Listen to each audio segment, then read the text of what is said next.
Greetings to all listeners. This is King Eju, the Pan-Africanist from Southern Cameroon. If you've seen what's going on around the world, there's a lot of stuff happening, especially after the death of the late Queen of Britain. One thing that stood out was Jeff Bezos slamming Nigerian-born Professor Uju Anya, because she made a statement about the Queen of England who just passed away. And Jeff Bezos wasn't too happy when he came across the tweet from Uju Anya. Jeff Bezos even said that this is someone supposedly working to make the world better.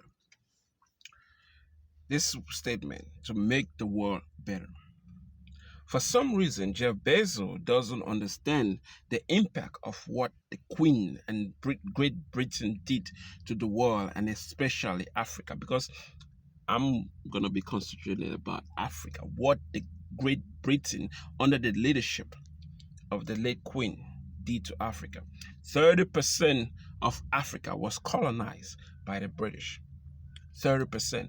And if you look at it, when it comes to France, they also colonized about 30 or more % of Africa. Put that together, French and Britain colonized 60% of Africa. 60% or more of Africa. But no, Jeff Bezos doesn't think about that. He doesn't care about black people. He doesn't even look at the humanity of black people. So if he understood how the British treated countries like Egypt, Sudan, Kenya, Uganda, South Africa, Gambia, Sierra Leone, northwestern Somalia, Zimbabwe, Zambia, Botswana, and Nigeria, where the Professor Uju Anya is from. She knows what the British did to Nigeria, and she knows what the British did to the Biafran. So when he talks about somebody who's supposed to be making the world better, how did the British make Africa better? For them, because they think they colonized us, they made Africa better. No, they dehumanized our humanity. Till today, blacks are still being questioned if they are human enough, if they are intelligent enough, if they have the capacity to do everything that every other human being is doing. They question our humanity. If you look at Jeff Bezos with Amazon, how many top black men and women are in the top positions in his company? Probably one or two, if you look at the kidney. But he doesn't understand. He doesn't want to understand the black plight, the black humanity. He doesn't care about that. He just cares about the white race and how the white race controls the world, which is why he's saying that, the statement that the Nigerian-born professor made about the passing of the Queen, to him that is bad. But what Great Britain did to 30% of Africa, it's not worth it. It's not important. It's not significant. It's nothing.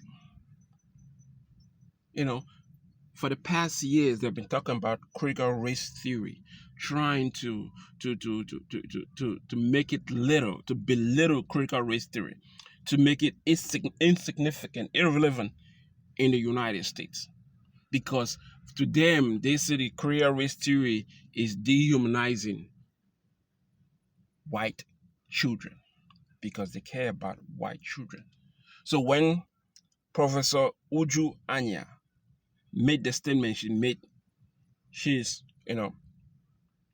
speaking against white people, against the white race, against the superior race. It's okay to belittle the black race. It's okay to see black race as insignificant, to see the black people as not humans. It's okay for them. But when you say something about the Queen, who is of late, they do everything to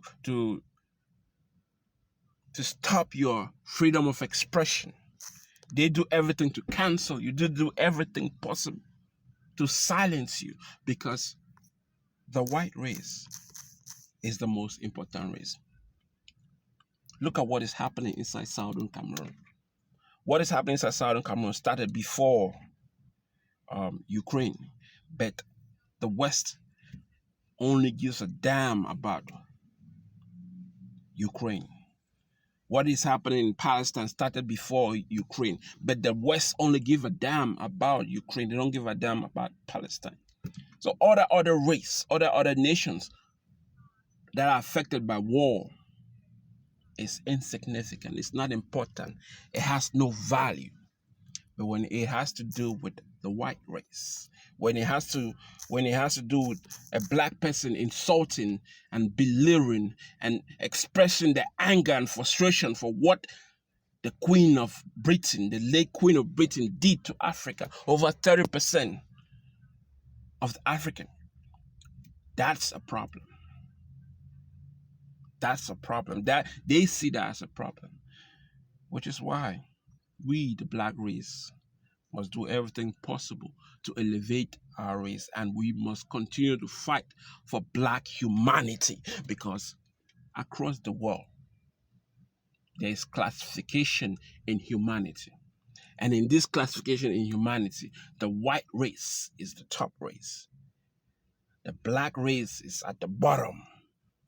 Look at the black leaders of Africa. When they go to the United Nations, they're not even given attention to express themselves, because they don't see the black leaders, the African leaders, as leaders. They don't see their humanity. They don't see them as capable of leading anything, of questioning anything. They don't see their humanity. So they cannot see the humanity of African people. And that is a problem that started more than 500 years ago, and that's a problem that is continued today.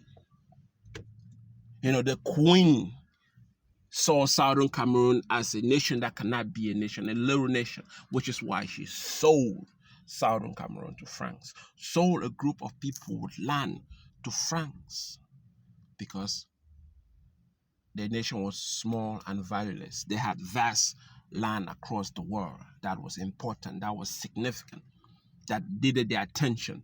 But the people of Southern Cameroon, their attention was valueless, which is why they sold us to France. Until today, we are fighting for our independence. We are fighting for our freedom, and we will fight until we get it. We will fight until we become an independent nation like any other nation. And we will not beg anybody, but we will do what we have to do to survive, because that's what people do. The Queen is not better than nobody else. The fact that she is the Queen of Britain doesn't mean that her importance is more valuable than anybody else. But that's how they see it. Because in this world is led by the whites. Their race come first. And we must topple that. This is King H. Till next time.